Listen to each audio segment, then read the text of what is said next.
तरीके से सबको ये पता हो गया कि शिवाजी महाराज एक ताकत है हिंदुस्तान में। शिवाजी महाराज ने इतने डीप एक सक्सेसफुल रेड कंडक्ट की, उससे उनके मिलिट्री एक्विपमेंट प्रूव हो जाती है। ये सूरत से इतनी लूट शिवाजी महाराज ने जो लाई, ये हिंदुस्तान में सबसे ताकतवर रूलर औरंगजेब था। इससे तो और भी ये सब लोगों को लगने लगा कि कोई भी जगह मुगल एम्पायर के अंदर सेफ नहीं है, शिवाजी महाराज पहुंच सकते हैं। ये एक बहुत बड़ा इम्पैक्ट इनके ऊपर हो गया। सर नमस्कार। नमस्कार। कैसे हैं आप कैसे हैं? मैं भी अच्छी हूँ सर, आप कैसे हैं? मैं बिल्कुल ठीक हूँ। सर मैं अभी रेगुलर मेरे roots threads and reflections podcast के एपिसोड शूट कर रही हूँ, लेकिन जिस भी दिन छत्रपति शिवाजी महाराज जी का एपिसोड हम शूट करते हैं, उनके इतिहास से रिलेटेड एपिसोड आपके साथ शूट कर रहे हैं, उस दिन सुबह से मुझ में एक अलग ही उत्साह रहता है, उमंग रहता है और एक अलग ही अनुभव इस शूटिंग के दौरान मुझे आ रहा है और मुझे लगता है आपको भी आ रहा होगा। बिल्कुल बिल्कुल आ रहा है। Yes sir. सर ये हमारे 18th एपिसोड का थर्ड पार्ट है। हमने पहले 2 पार्ट्स में छत्रपति शिवाजी महाराज जी के जन्म से पूर्व हमारे भारत में क्या परिस्थिति थी उससे लेकर अभी सेकेंड पार्ट में हम आए थे सूरत की सवारी तक। बिल्कुल। अभी इस पार्ट में 18th एपिसोड के इस थर्ड पार्ट में हम उसके आगे के बारे में सब बात करेंगे। ठीक, शुरू करते हैं सर। सर जैसे कि आपने हमें हमारे सेकेंड पार्ट में ही बताया 18th एपिसोड के कि छत्रपति शिवाजी महाराज जी ने जब सूरत से संपत्ति ली थी या पूना को जो शाइस्ते खान ने लूटा था उसका जो बदला उन्होंने लिया था, ये न्यूज़ लंदन के गैजेट में भी पब्लिश हुई थी फ्रंट पेज पे। तो मतलब ये उस समय ऐसे हुआ होगा कि एक बहुत बड़ी घटना थी, एक बहुत बड़ा इवेंट था। तो इस इवेंट का संपूर्ण भारत में आदिल शाह पर, मुगलों पर, अंग्रेज़ों पर क्या असर हुआ, मतलब क्या इसके इम्पैक्ट रहे? नहीं, इसका देखिए सबसे पहले मिलिट्री इम्पैक्ट आप देखिए कि शिवाजी महाराज ने इतने डीप, मतलब इतने अंदर जाके एक सक्सेसफुल रेड कंडक्ट की, उससे उनके मिलिट्री एक्विपमेंट प्रूव हो जाती है कि एक बहुत अच्छे मिलिट्री कमांडर, बहुत अच्छे मिलिट्री प्लानर वो थे। ये तो सबसे पहली बात है। दूसरी बात ये हो गई कि हिंदुस्तान में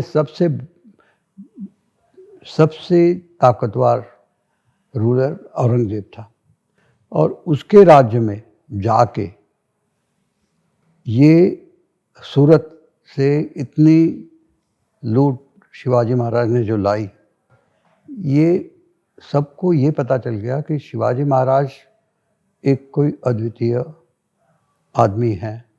वैसे ही ऑलरेडी पूरे हिंदुस्तान पर, जैसे मैंने पहले एपिसोड में बताया कि शिवाजी महाराज के बारे में इतनी कहानियाँ चल चुकी थी कि उसको पंख है और अदृश्य हो जाते हैं, ये 25 हाथ लंबी जंप लगाते हैं। तो इससे तो और भी ये सब लोगों को लगने लगा कि कोई भी जगह मुगल एम्पायर के अंदर सेफ नहीं है, शिवाजी महाराज पहुंच सकते हैं।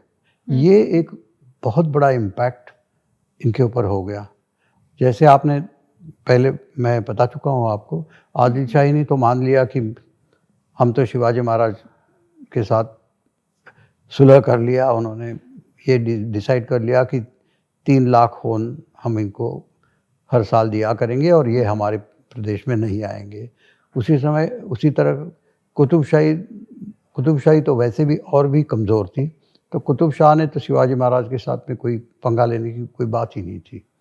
तो शिवाजी महाराज का रुतबा बहुत बढ़ गया, जिसको मराठी में दबदबा बोलते, पता नहीं इसको, जैसे कि रुतबा ही हिंदी में कहेंगे, तो पूरा बढ़ गया।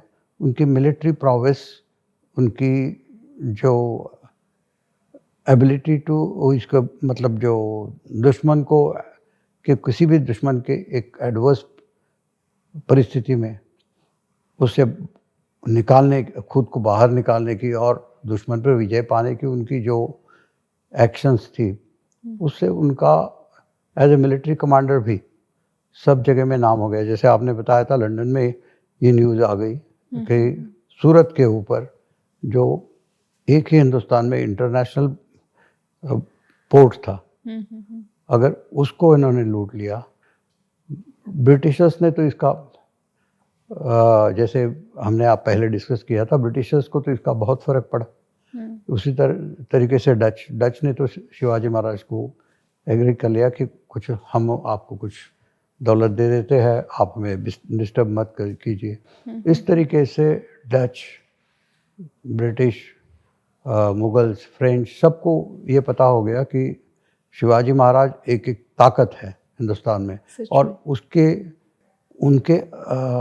उनके प्रोटेक्शन के बिना ये बाहर वाले जो देश हिंदुस्तान में ट्रेडिंग करना चाहते थे, व्यापार करना चाहते थे, उनको भी पता चल गया कि शिवाजी महाराज एक ताकत है। ये इसका इफेक्ट सबके ऊपर हो गया, और मुगल सल्तनत ने तो ये ठान लिया कि शिवाजी को तो किस तरीके से हमें कंट्रोल करना ही पड़ेगा। सर, और ये जो समय था, जिस समय औरंगजेब शिवाजी महाराज जी के खिलाफ उसके लोग भेज रहा था, छत्रपति शिवाजी महाराज जी का वध करने के लिए या उनको हराने के लिए, तब आदिल शाह कहाँ था? आदिल शाह ने क्या कहीं हार मानी ली थी या उसका मृत्यु हो गया था? नहीं, ये कब की बात कर रहे हैं आप?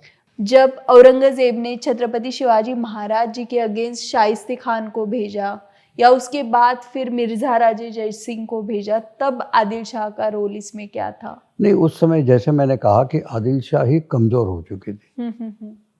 सिद्दी जोहर के लास्ट जो एपिसोड था, सिद्दी जोहर और फाजिल खान साथ में आए और उन्होंने कोशिश की और उनको वो परास्त हो गए।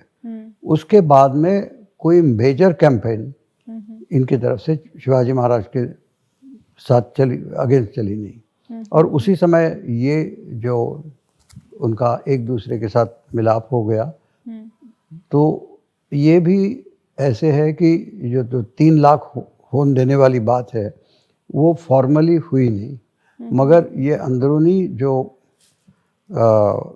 आदिल शाही का दीवान था, जो आदिल शाही का मिनिस्टर था, उसने ये बात शिवाजी महाराज से अंदरूनी तय कर ली थी। इस तरीके से मेंशन हिस्ट्री में है। सर, सूरत के स्वारी के बाद यही वो समय था जब औरंगजेब ने मिर्ज़ा राजे जय सिंह को दलेर खान के साथ बहुत बड़ी फोर्स के साथ छत्रपति शिवाजी महाराज पर आक्रमण करने के लिए भेजा।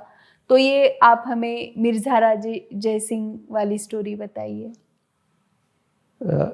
जैसे शाइस्ते खान जब परास्त हो गया, औरंगजेब उसके ऊपर बहुत नाराज़ हो गया, वो जाके पीछे हट के बुरहानपुर में चला गया। जब वो बुरहानपुर में चला गया तो औरंगजेब ने उसको कहा कि आप बंगाल में चले जाओ। तो उसके बाद औरंगजेब को लगा कि शिवाजी को कंट्रोल करना बहुत ही ज़रूरी है, क्योंकि उसके सूरत के ऊपर का जो रेड हुआ था, ये उसके लिए एक बहुत बड़ा धक्का था। मतलब ये कभी उन्होंने सोचा नहीं था कि शिवाजी इतने डीप आके सूरत के ऊपर हमला करे। तो इसलिए उसने मिर्ज़ा राजे जय सिंह को, जो उनके सबसे बड़े सरदार थे, उनको ये कहा कि आप जाके शिवाजी महाराज को आप या तो जिंदा लाइए या उसको हराइए या उनको उनका वध कर दीजिए, जो कुछ आप करेंगे, मगर आपका यही आपका काम है। और उसके साथ उन्होंने दिलेर सिंह को भेजने की वजह ये थी कि उसको Aurangzeb was a very suspicious, वो बहुत सस्पिशियस आदमी था। तो उसको ये भी डर था कि कहीं दोनों हिंदू होने की वजह से, मिर्ज़ा राजे जय सिंह राजपूत थे ये कहीं दोनों एक दूसरे, और जैसे कहते हैं कि शिवाजी महाराज का भी के एंसेस्ट्री भी राजपूत की थी, वो सिसोदिया वंश के थे। मगर इसके बारे में बहुत सारी चीज़ें हैं, कोई कहते हैं ये गलत है, कोई कहते हैं सही है, पता नहीं। बट ये कहा जाता है कि इसलिए औरंगजेब को ये डाउट था कि ये कहीं दोनों अपने हाथ ना मिला ले। और वैसे भी औरंगजेब ने देखा था कि शिवाजी महाराज ऐसी चीज़ों में, ऐसे व्यवहार में बहुत चतुर थे। शायद वो मिर्ज़ा राजे जयसिंह के साथ हिंदुत्व का अपील करके या हिंदू धर्म की बात करके उनको अपने साइड में कर ले। तो इसीलिए उसके ऊपर एक, आप समझ लो, चेक के तौर पे उन्होंने दिलेर खान को साथ में भेजा था। और ये दोनों ने तकरीबन 5 लाख की फौज लेके वो महाराष्ट्र में उतर आए थे। सर, जब ये मिर्ज़ा राजे जयसिंह पुरंदर के किले पे जब उसने घेरा डाला, तब मुरारबाजी सबसे पहले थे जिन्होंने उसके अगेंस्ट लड़ाई दी और उनका मृत्यु हो गया उस लड़ाई में। इसके बारे में आप हमें बताइए। हाँ, इसको मैं बताऊंगा कि पुरंदर एक बहुत बहुत बड़ा फोर्ट है और स्ट्रेटेजिकली लोकेटेड है। तो इसको जयसिंह ने ये सोचा कि अगर मैं पुरंदर में शुरू में ही कब्जा कर लूँ तो मेरा शिवाजी के ऊपर दबदबा हो जाएगा और शायद हो सकता है कि शिवाजी मेरे कब्जे में आ जाएगा या मेरे कंट्रोल में आ जाएगा या मैं उसको निगोशिएशन टेबल पे ले आऊँ। और हुआ भी वैसे। जो पुरंदर का किला था, बहुत बहादुरी से मुरारबाजी ने फाइट की और वो पर्सनली लड़ता रहा। जब भी उसका एक बुर्ज पूरा उड़ा दिया गया पहली बार, उसके बाद भी उसने उस जगह को फिर से अपनी फौज को लाके मुगलों को पीछे हटा दिया। मगर जब बिल्कुल ही, क्योंकि मुगल की फौज का उनका आकार भी बहुत बड़ा था, आकार बहुत बड़ा था। उनके खिलाफ शिवाजी महाराज की जो फौज थी किले के अंदर, वो काफ़ी छोटी थी। मगर ये ध्यान में रखते हुए कि भी किला अच्छी तरह से स्ट्रेटेजिकली डिफेंसिबल था, फिर भी अल्टीमेटली उसमें एक लिमिट होता है कि कहाँ तक आपको इससे मदद मिले, क्योंकि रिपीटेड अटैक हो रहे थे। और फाइनली मुरारबाजी लड़ते लड़ते शहीद हो गया और पुरंदर का किला उन्होंने हासिल कर लिया। जब ये हो गया तो शिवाजी महाराज ने समझ लिया कि इतने बड़े फौज के खिलाफ लड़ना उनके लिए पॉसिबल नहीं। हो सकता है कि पूरा उनका राज्य ही पूरा ख़त्म हो जाए। और उसी समय ये भी हो गया कि औरंगजेब ने बीजापुर के आदिल शाह को भी अपने साथ में मिला लिया। तो ये दोनों एक मिलते हुए अगर शिवाजी महाराज के राज्य के ऊपर हमला करते तो शिवाजी महाराज ने सोचा कि इसमें, कि शिवाजी महाराज बहुत होशियार थे। उन्होंने देखा कि सर्वाइवल के चांसेस, मतलब बचने के चांसेस बहुत कम हैं।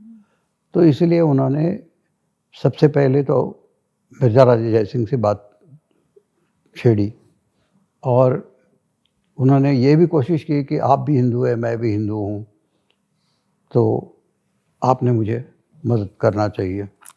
और फिर शिवाजी महाराज ने ये कहा कि मैं औरंगजेब के नौकरी में आ जाऊंगा, उनके लिए मैं हेल्प करूंगा। और मिर्ज़ा राजे जयसिंह भी शिवाजी महाराज को मिलने के बाद, जैसे कहते हैं कि शिवाजी महाराज की व्यक्तित्व इनका ऐसे था कि वो जिसको मिलते थे वो लोग उनसे बहुत इम्प्रेस हो जाते थे। तो ये हुआ कि मिर्ज़ा राजे शिवाजी महाराज से काफ़ी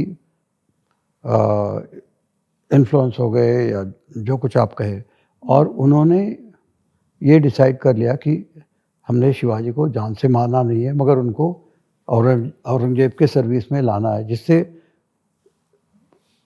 औरंगजेब के सर्विस में लाने से उनकी खुद की प्रेस्टीज बढ़ जाती और उसी समय शिवाजी को भी वो बचा लेते। ये दोनों चीज़ें उसमें थी जरूर कि इसीलिए वो पुरंदर की संधि में उन्होंने मिर्ज़ा राजे जयसिंह ने छत्रपति शिवाजी महाराज जी को औरंगजेब से मिलने के लिए कहा। हाँ, ये जो ट्रीटी हुआ उसमें ये डिसाइड हुआ ये ट्रीटी क्यों हुआ सबसे पहले? नहीं, यही जो मैंने बताया आपको कि शिवाजी महाराज कंटिन्यू कर सकते थे अपनी फाइट की, एक ही नहीं था, उनके पास और भी किले थे, मगर उन्होंने देख लिया कि जो साइज, फोर्स का साइज था मुगलों के, उसके खिलाफ उनको लड़ना मुश्किल था। फिर आदिल शाह भी मुगलों का शामिल हो गया था। उस हालत में शिवाजी महाराज अकेले शायद ना लड़ पाते।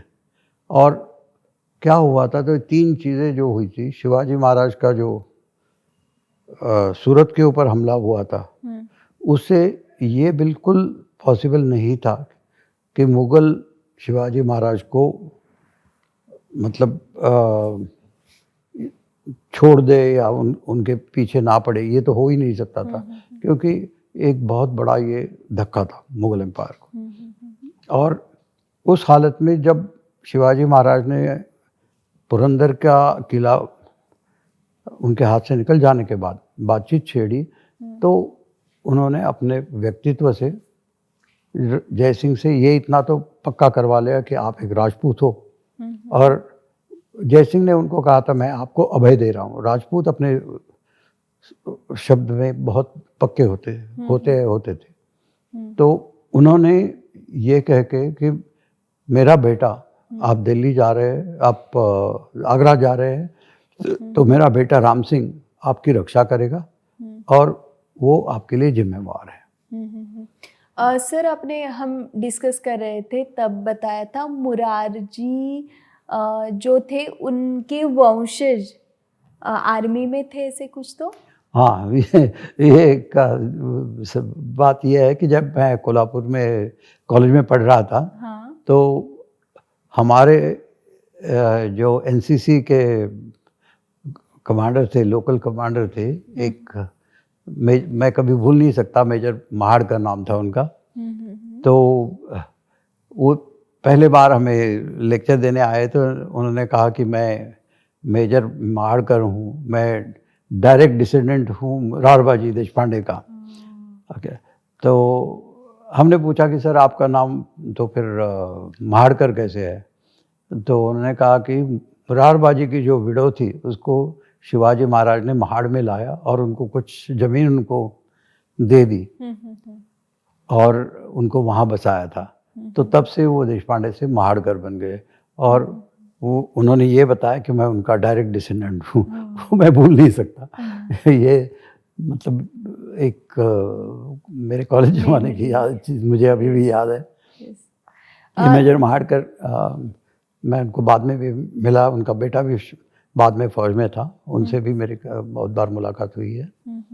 तो ये थोड़ी सी जैसे कनेक्टेड बात थी, तो मैंने आपको बताई थी। Yes yes. सर, ये जो पुरंदर का तह हुआ, छत्रपति शिवाजी महाराज जी ने जो ये प्रपोजल रखा था, उसके अनुसार छत्रपति शिवाजी महाराज जी से क्या क्या मुगलों ने या मिर्जा राजे ने मांग की? ये कहा था कि शिवाजी महाराज अपने 27 किले मिर्जा राजे जय सिंह को या मुगलों को हैंड ओवर करेंगे। और उसके बाद संभाजी को 5000 की मनसबदारी मिलेगी। और वराड़ में, जो महाराष्ट्र का वराड़ जो एरिया कहला जाता है, उसके अंदर 5000 की मनसबदारी मिलेगी और संभाजी मुगलों के सर्विस में रहेगा। शिवाजी महाराज जो उनका बाकी एरिया है उसे अपनी फौज लेके औरंगजेब के आप समझ लो औरंगजेब के लिए सर्विस में जाएंगे।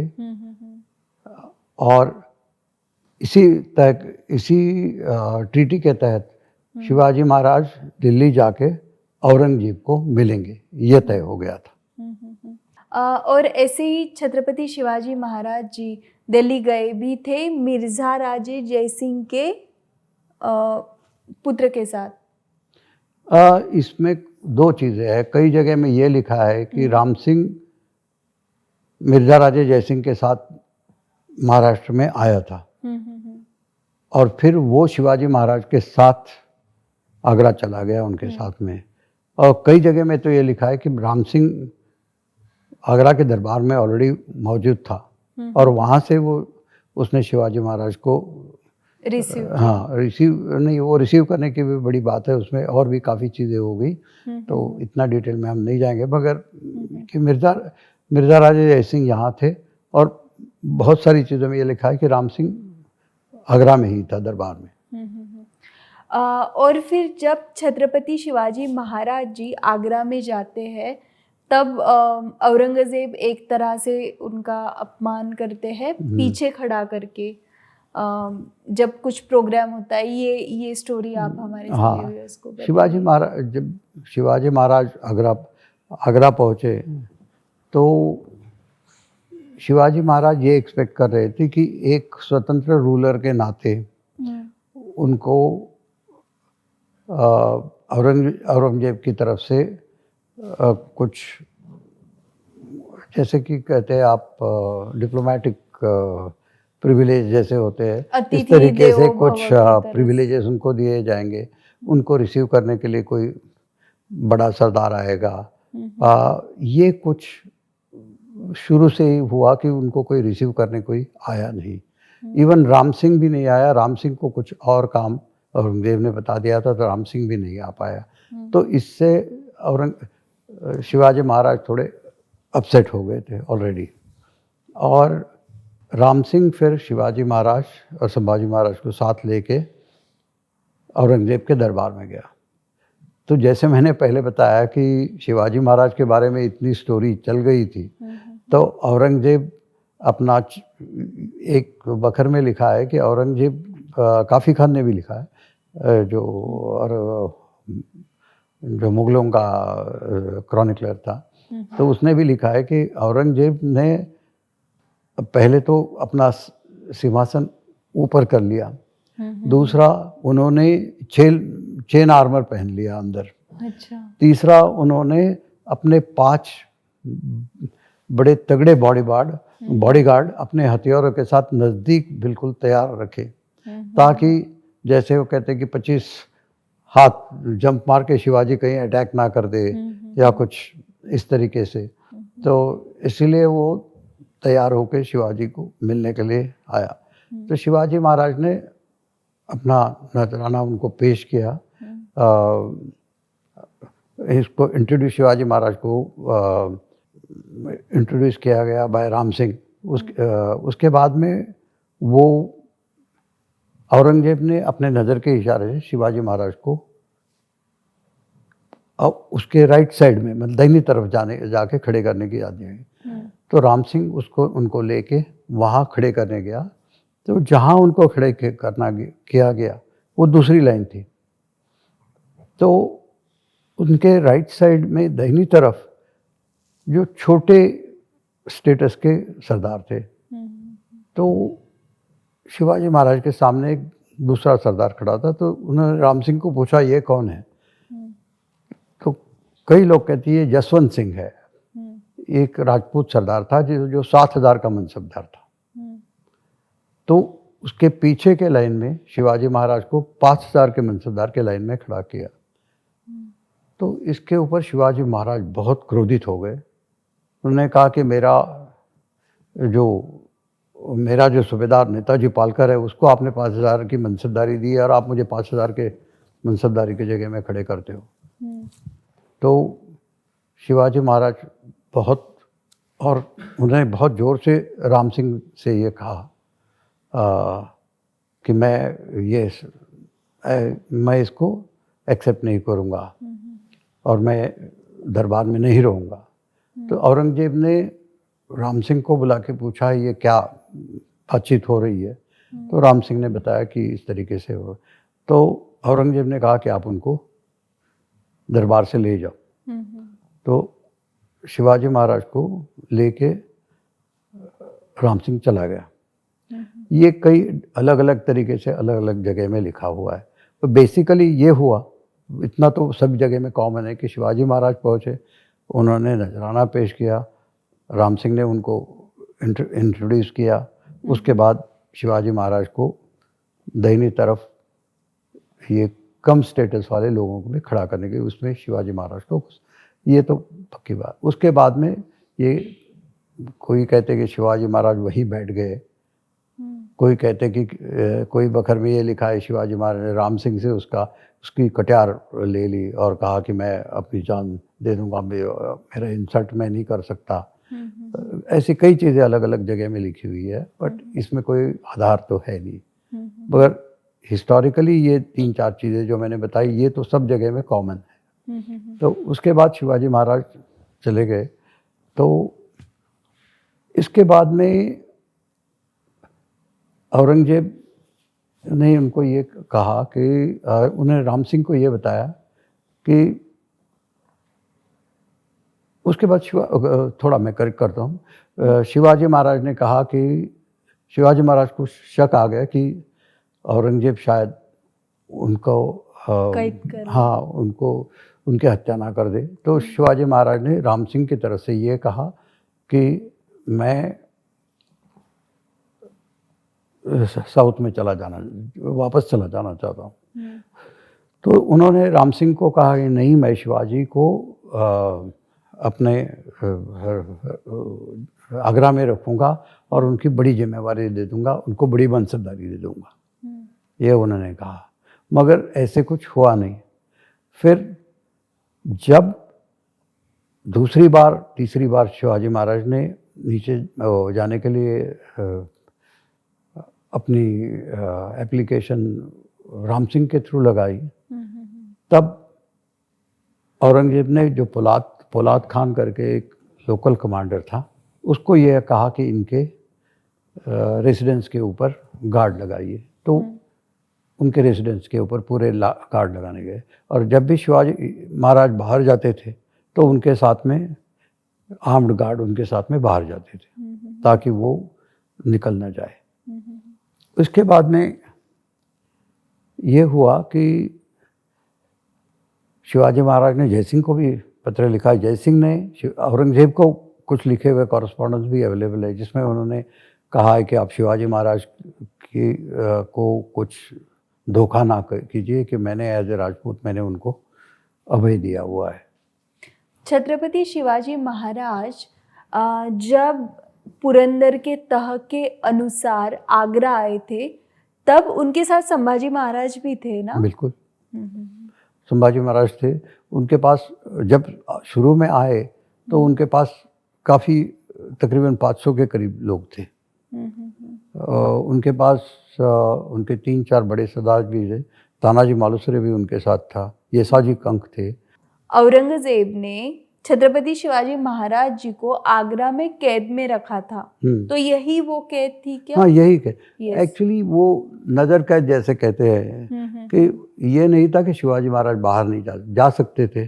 शिवाजी महाराज ने यही बात शुरू की। शिवाजी महाराज ने ये बताया कि मेरी तबीयत खराब हो गई। उन्होंने जब देखा कि ये मुश्किल होने वाली है, निकल नहीं सकते, हाँ, तो उन्होंने ये बताया कि मेरी तबीयत खराब हो गई है। उसके पहले उन्होंने ये भी कहा था कि मैं अगर यहाँ रहने वाला हूँ तो मैं सब बड़े सरदारों को मिलूँ। तो शिवाजी महाराज को मैंने जैसे पहले बताया कि पर्सनालिटी ऐसे थी कि जिससे मिलते थे वो लोग उनसे बहुत इम्प्रेस हो जाते थे, बहुत उनके साथ मिल जाते थे। तो इन्होंने बड़े बड़े सभी सरदारों से जाके मुलाकात की। औरंगजेब को वो भी बहुत अच्छा नहीं लग रहा था, मगर काफ़ी लोगों ने शिवाजी महाराज के साथ उसमें दोस्ती भी हो गई। इस समय शिवाजी महाराज ने बहुत सारी दौलत साथ में लाई थी, वो भी उन्होंने सबको गिफ्ट वगैरह, बड़ी बड़े गिफ्ट वगैरह देके कई लोगों को अपने साथ में कर लिया। और इस समय ऐसे भी था ना कि छत्रपति शिवाजी महाराज जी ने ऐसे बताया था कि अब मुझे कुछ मोह माया नहीं रही, अब मैं आध्यात्मिक जीवन पे चलना चाहता हूँ, और उन्होंने फिर बीमारी का नाटक भी किया था। ये तो मैंने कहीं पढ़ा नहीं, शायद हो सकता है, मगर मैंने नहीं पढ़ा। मगर उन्होंने बीमारी का नाटक किया। उसके पहले उन्होंने ये कहा कि अगर मैं दरबार में रहना, मैंने सबको जानना चाहिए, सबको मैंने मिलना चाहिए करके इन्होंने सब वो मिलना शुरू किया। और उसके बाद में उन्होंने, जैसे आपने कहा कि ये बताया कि मेरी तबीयत खराब हो गई है, तो फिर वो कहीं महात्मा फकीरों को मिलने जा रहे थे। और उसके बाद में फिर उन्होंने यह कहा कि मेरी तबीयत सुधर गई है। तब तक उन्होंने अपने जो उनके साथ में जो बाकी साथी थे उनको महाराष्ट्र में वापस भेज दिया। वापस जाने के लिए परमिट लेना पड़ता था औरंगजेब से। तो इन्होंने एक एक करके और कई ग्रुप को ये भी कहा कि मेरे लोगों को यहाँ का हवा मान सूट नहीं कर रहा है, वो बीमार हो रहे हैं। तो इनको किसी ने कहा कि मैं इस शिवाजी महाराज के सर्विस में नहीं रहना चाहता हूँ। इस तरीके से अलग अलग कारण देके वो सब चले गए। और फिर छत्रपति शिवाजी महाराज जी ने जो मौलवी थे, जो संत थे, उनको कुछ उपहार देने के माध्यम हाँ, से वो मैं उसी के ऊपर आ रहा हूँ। हाँ। तो वो इन्होंने कर दिया कि लोग कम कर दिए। शिवाजी महाराज के पास बिल्कुल 20 या 25 लोग रह गए और बाकी सब लोग चले गए। आखिर में शिवाजी महाराज ने ये जो आखिर के बचे हुए लोग उनके लिए भी जाने के लिए ये परमिट ले लिया। कई जगह में ऐसे लिखा है कि यही परमिट शिवाजी महाराज ने नीचे जाने के लिए, क्योंकि उस समय कम्युनिकेशन की कोई सुविधा नहीं थी, तो इसी परमिट लेके शिवाजी महाराज आगे चलते गए। बिफोर ये खबर नीचे पहुंच जाए उसके पहले वो इस इलाके को क्रॉस करते करते आगे चले गए और उसी परमिट का उन्होंने यूज किया। ऐसे कई जगह में लिखा है। मगर अगर ये सच होता तो फिर शायद जहाँ बहुत सारी जगह में ये लिखा है कि शिवाजी महाराज एक गोसावी के रूप में बदली करके चले गए, तो फिर शायद उसकी ज़रूरत ना होती। तो ये शायद करेक्ट नहीं है, मगर ये भी बताया गया। तो शिवाजी महाराज ने फिर ये बताया कि मेरी तबीयत खराब हो गई है। और फिर तबीयत खराब होने के बाद उन्होंने ये कहा कि मेरी तबीयत ठीक हो गई है। तो उन्होंने इसके लिए उपहार भेजने शुरू कर दिए। एक तो पहले भी वो उपहार भेज रहे थे बड़े बड़े सरदारों को, मिठाइयाँ वगैरह। तो ये उन्होंने महात्मा संत और फकीरों को ये बड़े बड़े पेटारे में भर के वो भेजते थे, जिसको 2 आदमी उठा लेते थे और ये काफ़ी बड़े साइज के थे। तो ये कहा जाता है कि शिवाजी महाराज फिर वो दे जाते थे, उसके बाद ये वापस होके पेटारे वापस आ जाते थे। तो यही कहा जाता है कि शिवाजी महाराज एक टाइम में 6 या 8 बड़े बक्से ये भेजते थे। तो ये हर दिन जाते रहे, तो फिर गार्ड 1-2 उसमें से पेटारे चेक करते थे और बाकी फिर वैसे ही चले जाते थे। ये इन्होंने रूटीन बना लिया था। तो एक दिन एक में संभाजी और एक में शिवाजी महाराज बैठ के चले गए। ऐसे बहुत जगह में लिखा है। कई जगह में तो ये लिखा है कि शिवाजी महाराज वेश परिवर्तन करके चले गए। वेश परिवर्तन मतलब एज ए सोल्जर का उन्होंने वेश परिधान कर दिया और वो बाहर निकल गए। और जिस दिन वो निकल गए उस दिन, उसके पहले दिन उन्होंने ये कहा था कि मेरी तबीयत खराब है। और उनके साथ में हीरोजी फर्जन था, वो उनके पैर दबाता था एक कमरे में, तो सोए हुए थे। तो बाद में शिवाजी महाराज जब निकल गए तो हीरोजी फर्जन उनके जगह में जाके सो गया। और उसके बाद में जब हीरोजी फर्जन ने शाम को ये कहा कि मुझे कुछ मेरी बहुत तबीयत खराब हो गई, मुझे डिस्टर्ब मत करना, तो ये कहने के बाद वो भी वहाँ उसने कुछ कपड़े वगैरह बना के इस तरीके से रख दिए और वो भी शाम को बाहर निकल गया। और जब दूसरे दिन सुबह कोई मूवमेंट नज़र नहीं आई तो अंदर जाके गार्ड्स ने देखा तो वहाँ कोई था नहीं। तब ये खबर चल गई कि शिवाजी महाराज निकल गए। उसके पहले दिन शिवाजी महाराज ने 3 अच्छे घोड़े बताया कि ये दान देने के लिए, ब्राह्मणों को दान देने के लिए मैं भेज रहा हूँ करके ये इन्होंने 3 अच्छे घोड़े आगरा के बाहर 28 किलोमीटर के ऊपर एक जगह में रखे थे। और जो लास्ट उनकी टोली जो चली गई थी वो उस जगह में रुकी हुई थी। तो शिवाजी महाराज जैसे निकल पड़े वो सीधे उस जगह में पहुंच गए और अपने वो तीनों हॉर्स की मदद से वो नीचे चले गए मथुरा की तरफ। और छत्रपति शिवाजी महाराज जी के साथ जैसे कि आपने कहा संभाजी महाराज भी थे, लेकिन जब आगरा से छत्रपति शिवाजी महाराज संभाजी महाराज के साथ जा रहे थे तब संभाजी महाराज जी को छत्रपति शिवाजी महाराज जी ने कहीं तो रखा था किसी ब्राह्मण के कृष्णाजी पंत उनका नाम हाँ, था। ये बताइए। मगर इसमें दो चीजें है। कोई ये कहते हैं कि शिवाजी महाराज साउथ की तरफ जाने के पहले नॉर्थ चले गए, क्योंकि ये सबको पता था कि शिवाजी महाराज जाएंगे तो नीचे साउथ जाएंगे। तो कई जगह में ये भी लिखा है कि पहले वो नॉर्थ चले गए और फिर वातावरण थोड़ा ठंडा होने के बाद फिर वो मथुरा चले गए और मथुरा पहुंचने के बाद उन्होंने संभाजी को कृष्णाजी पंत के पास रखा। ये कृष्णाजी पंत मोरोपंत पिंगळे के रिलेशन थे। तो उनके पास उन्होंने संभाजी को रखा और वो आगे चले गए। तो इसका एक कनेक्शन ये भी है, संभाजी ने संस्कृत में 5 प्लेज लिखे हुए हैं संस्कृत में, ये जानने वाली बात है। तो ये संस्कृत का इन्फ्लुएंस संभाजी के ऊपर शायद ये ब्राह्मण के सानिध्य में 1 साल रहने से शायद हो गया हो, क्योंकि ये अभी पहले एक पता नहीं था बट अभी ये ज्ञात हुआ है कि ये 5 प्ले उन्होंने संस्कृत में लिखे हुए हैं संभाजी महाराज ने। तो हो सकता है कि ये जो उनको सहवास हुआ ये एजुकेटेड ब्राह्मण्स के साथ में मथुरा में, तो उनको ये संस्कृत का ज्ञान उससे शायद हो गया हो, या हो सकता है कि उनको शुरू में शिवाजी महाराज ने, बिकॉज शिवाजी महाराज को संस्कृत में भी बहुत रस था। शिवाजी महाराज का जो सील है वो अकेले का सील संस्कृत में है, बाकी हाँ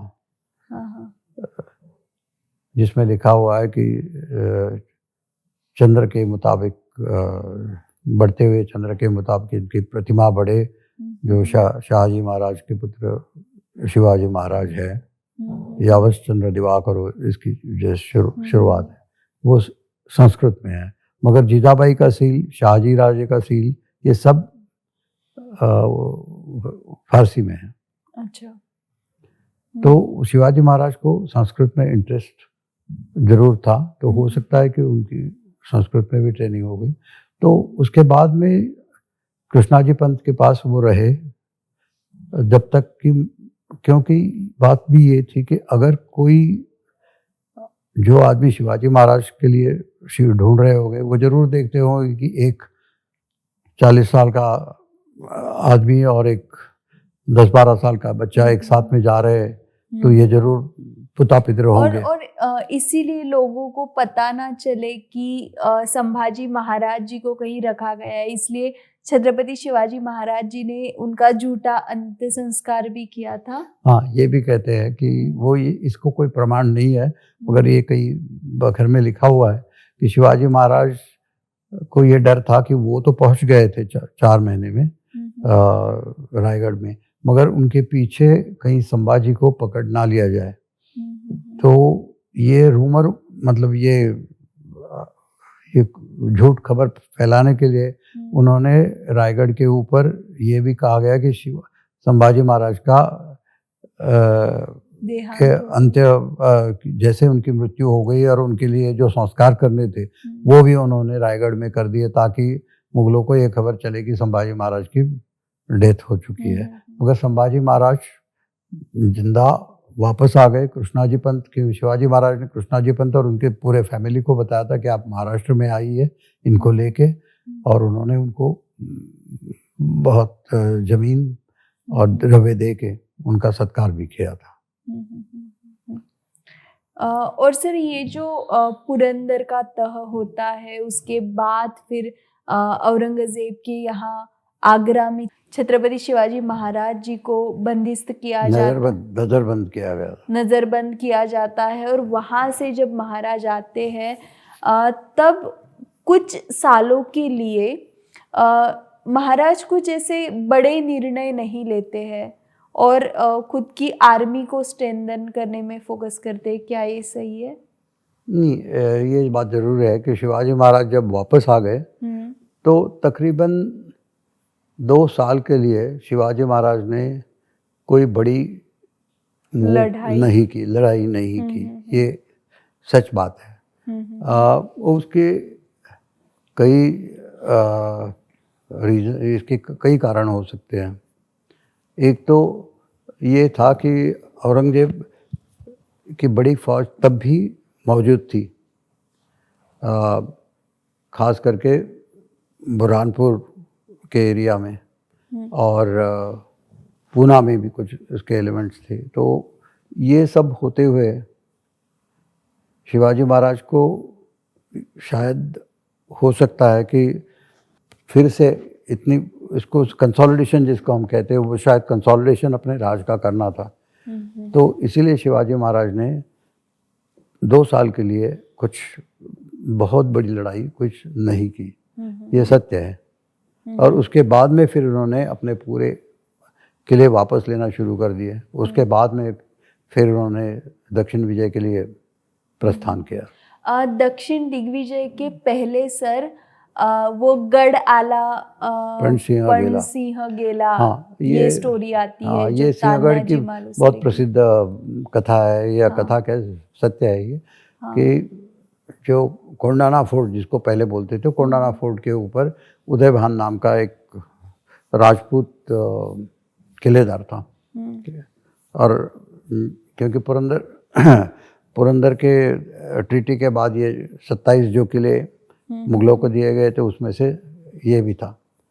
तो ये आपको पता है कि ये फोर्ट बहुत डोमिनेटिंग है और पूना के एरिया को बहुत अच्छी तरह से कंट्रोल करता है। तो शिवाजी महाराज को ये फोर्ट लेना बहुत ज़रूरी था। ऐसे कहा जाता है कि जिजाबाई ने शिवाजी महाराज को कहा कि ये किला आप ले लो, ये मेरी इच्छा है। तो शिवाजी महाराज ने तानाजी मालुसरे को इसके लिए पाचारण किया। तानाजी मालुसरे शिवाजी महाराज का सबसे शुरू में से जो उनके साथ में थे रोहिडेश्वर से, तब से उनका साथी था। और ऐसे बोलते तब तानाजी मालुसरे के बेटे का शादी भी था। ये पूरी, हाँ, ये मतलब शायद हो सकता है ड्रामेटाइजेशन हो गया हो या पता नहीं, पर यह कहा जाता है कि शिवाजी महाराज को अपने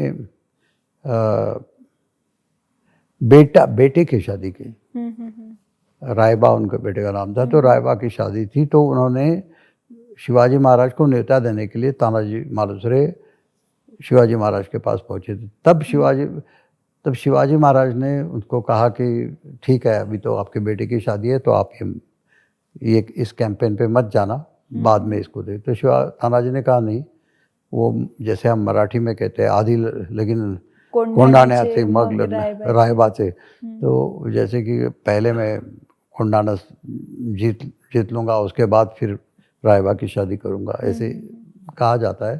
तो फिर उसके अंदर तानाजी मालुसरे ने बहुत छोटे टीम के साथ में डायरेक्ट हमला किए बिना इनडायरेक्ट रेड किया, कि जो अनएक्सपेक्टेड डायरेक्शन से उन्होंने वो कोंडाना फोर्ट के ऊपर चढ़ गए, जहाँ से किसी को भी ये शक भी नहीं हो सकता था कि यहाँ से वो आ जाए। उसके लिए एक और भी एक दंत कथा है कि सत्य हो, मेरे ख्याल में हो सकती है ना भी हो, कि उन्होंने एक घोरपड़ मराठी में जिसको कहते हैं, जो एक लिजर्ड होती है बड़ी, उसके टेल को उसको बांध दिया रोप उसके साथ, और ये मैंने भी सुनी है। हाँ, ये जाके कोई पत्थर में पकड़ लेती है तो ये नहीं हिल नहीं सकती, लाइक एंकर जो हो जाती है। तो इन्होंने ऐसे घोरपड़ी का नाम भी वो ड्रामा वगैरह में बताते, उसका नाम यशवंती था, और इसको रस्सी बांध के ऊपर छोड़ दिया, और फिर वो ऊपर जाने के बाद कई मावड़े उसके साथ ऊपर चढ़ गए। फिर उन्होंने और भी नीचे और रस्सियाँ नीचे छोड़ी और उस रस्सियों के साथ मावड़े ऊपर चढ़ गए और सडनली उन्होंने अटैक कर दिया। तो इसमें तानाजी मालुसरे और उदयभान का डायरेक्ट 1-to-1 इन दोनों की लड़ाई हुई, जिसमें दोनों को भी मृत्यु हो गई। जिसमें उसके बाद, मगर उसके पहले ये भी कहा जाता है कि मराठा ये हार रहे थे। तब सूर्याजी जो तानाजी का भाई था, तो जब मराठे पीछे हट रहे थे तब एक छोटे रिजर्व फोर्स के साथ सूर्याजी पीछे था। तो जब वो आ गया तो उसने देखा कि मराठे भाग रहे हैं, तो उसने कहा नहीं, मैंने तो जो नीचे जाने के लिए जो रस्सी लगाई है सब रस्सी काट दी है, आपको कोई रास्ता नहीं है। तब वो वापस घूम के उन्होंने फिर से राजपूतों पे अटैक किया और जिसमें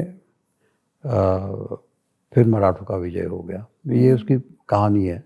ये बहुत कई बार जा चुकी है, इसके ऊपर कोई मूवी वगैरह भी बन चुकी है। और फिर जब तानाजी मालुसरे का मृत्यु होता है और सिंहगढ़ मिलता है तब, हाँ, जो शिवाजी महाराज ने कहा कि गढ़ आला पण सिंह गेला, which means I got the fort but I lost my lion. That's what as the story goes. Yes. But the fact is that Tanaji captured Kondana Fort, which is subsequently his name changed. It's being called Singhgarh now. That was done by Chhatrapati Shivaji. So the fact is there. Sir 1674 में छत्रपति शिवाजी महाराज जी का राज्याभिषेक हुआ। तो इस समय राज्याभिषेक करने के पीछे महाराज जी का क्या महाराज जी के विचार थे, क्या सिचुएशन थी जिसकी वजह से उन्होंने इस समय राज्याभिषेक किया? इसकी बात इस तरीके से है कि आपको पता है, जब हमने पहले डिस्कस किया था कि महाराष्ट्र में क्या परिस्थिति थी। काफ़ी मराठे सरदार थे जो कोई मुगलों के साथ काम करते थे, कोई बीजापुर वाले के साथ करते थे, कोई कुतुबशाही में काम करते थे, और ये हर एक का अपना अपना स्टेटस हुआ करता था। और ये स्टेटस इस पे रहता था कि उनके पास कितना इलाका है और इनके पास कितनी फ़ौज है, इसके ऊपर इनका स्टेटस डिपेंड करता था। तो शिवाजी महाराज ने जब अपना स्वराज्य का कार्य शुरू किया तो ऐसे कई सरदारों को अपने कार्य में शामिल कर लिया। मगर ये शिवाजी महाराज तब तक, जब तक राज्याभिषेक नहीं हुआ, तब तक ये समझते थे कि मेरे जैसा एक सरदार है, थोड़ा ज़्यादा शक्तिमान है मगर एक सरदार है, मगर इससे ज़्यादा कुछ नहीं। खास करके जैसे जयदेव निम्बालकर, घोरपड़े, ये जो थे, इन सबको लगता था कि क्योंकि शाहजी महाराज का जो स्टेटस था वो इनसे रिलेटिवली नीचे था, इनके जो हिरार्की थी उसमें, तो ये कहते थे कि ये तो हमसे ऊपर नहीं है। एक इतिहास में एक प्रसंग जिसको रिकॉर्ड किया गया है उसमें कि शिवाजी महाराज ने ये सब सरदारों को अपने यहाँ बुलाया था, तो शिवाजी महाराज ने अपना आसन उनसे सब थोड़ा ऊंचा रखा। तो इसके ऊपर इन सरदारों ने ये कर दिया कि हम इसमें शिरकत नहीं करेंगे, क्योंकि हमसे ऊपर आसन इन्होंने क्यों रखा, ये हमसे बड़े नहीं है। और आपको पता है कि एज ए शासक, as a ruler, you have to be above others as a. तो शिवाजी महाराज को ये खुद को एक जन्म, और तब तक ये था कि हिंदू रूलर की भाषा ही खत्म हो गई थी। क्योंकि विजयनगर के बाद में कोई हिंदू राज्य था ही नहीं।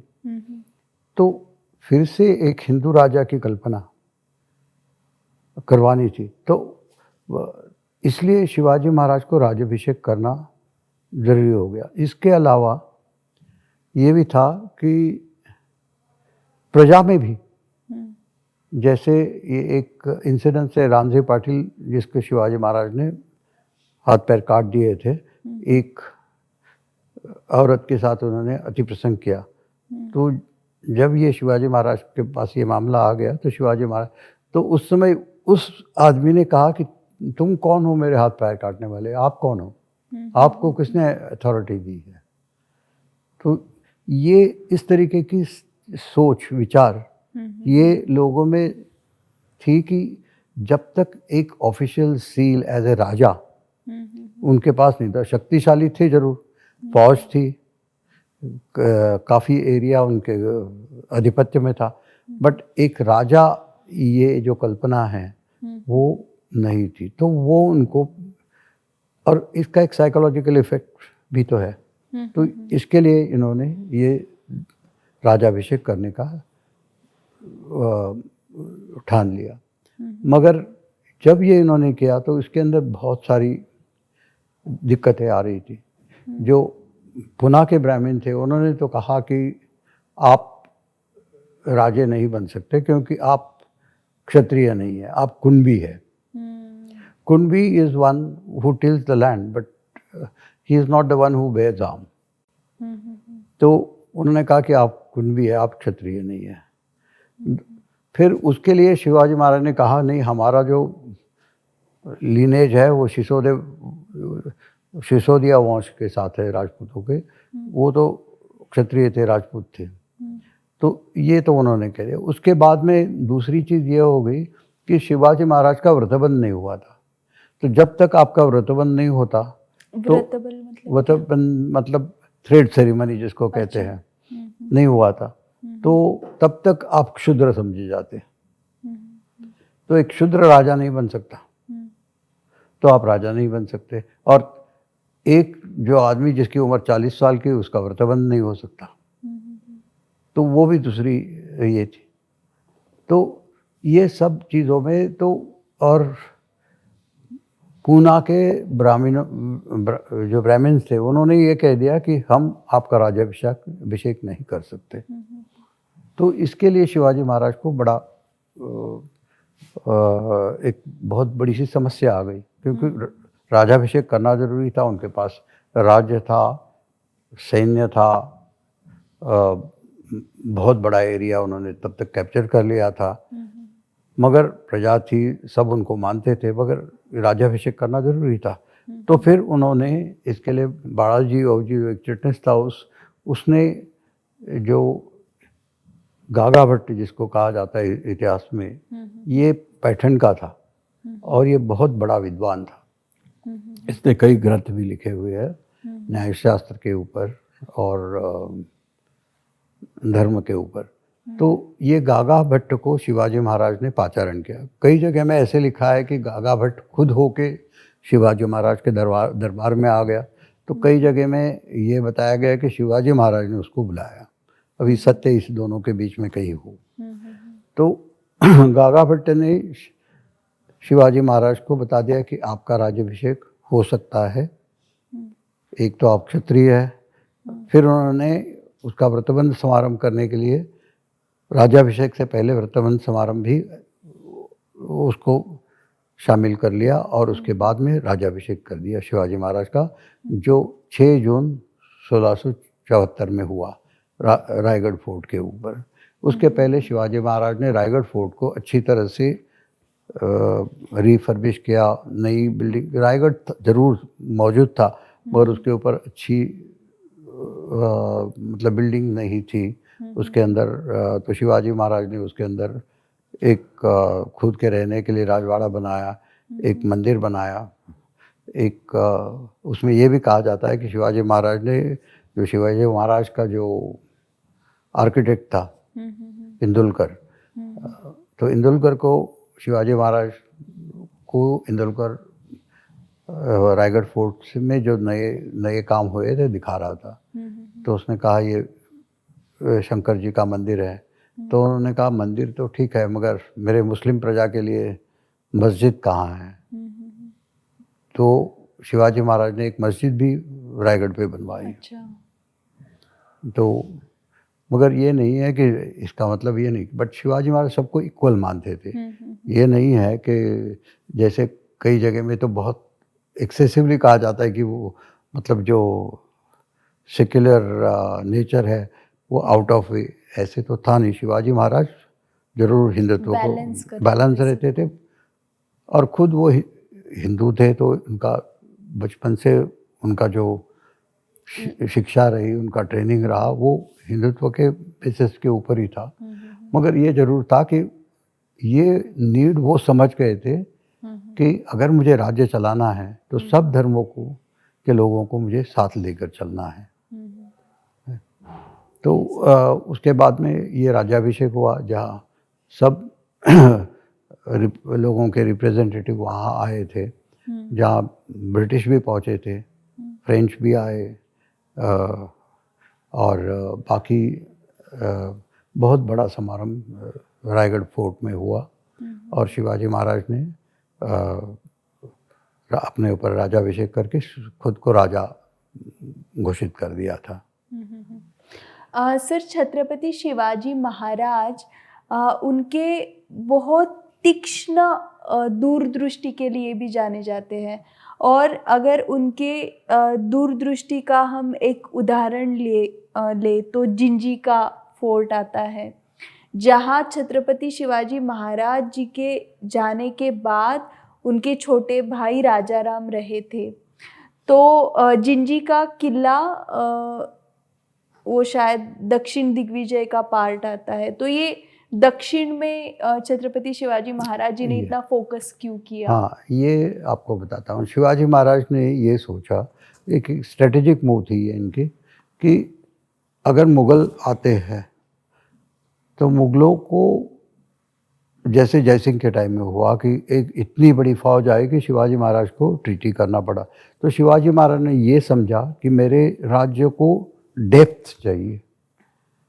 तो शाहजी महाराज थे, उनकी जागीर थी जिंजी में नीचे साउथ में, तो वो उनका एक भाई वेंकोजी नाम से सौतेला भाई था, वो इसको देखता था।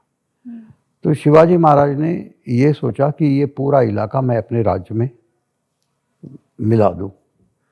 तो इसलिए एक बहुत अनोखी चीज़ शिवाजी महाराज ने पहली बार की, उस समय जो बहुत कॉमन नहीं थी। शिवाजी महाराज ने अपनी फौज कारवार तक कोंकण से सी रूट से वो ले गए और वहाँ लैंडिंग की। बट जो वहाँ जो शिवाजी महाराज की फौज जहाँ उतरी, वहाँ तो मतलब जैसे आप सेकंड वर्ल्ड वॉर में फ्रांस के शोर के ऊपर लैंडिंग, उस टाइप की लैंडिंग नहीं थी, but it was a peaceful landing. But Shivaji moved his forces through sea, और वो कारवार पे आ गए, और फिर वहाँ से लैंड रूट से वो लेके चले गए, और उन्होंने जिंजी तक जाके अपना इलाका कैप्चर किया।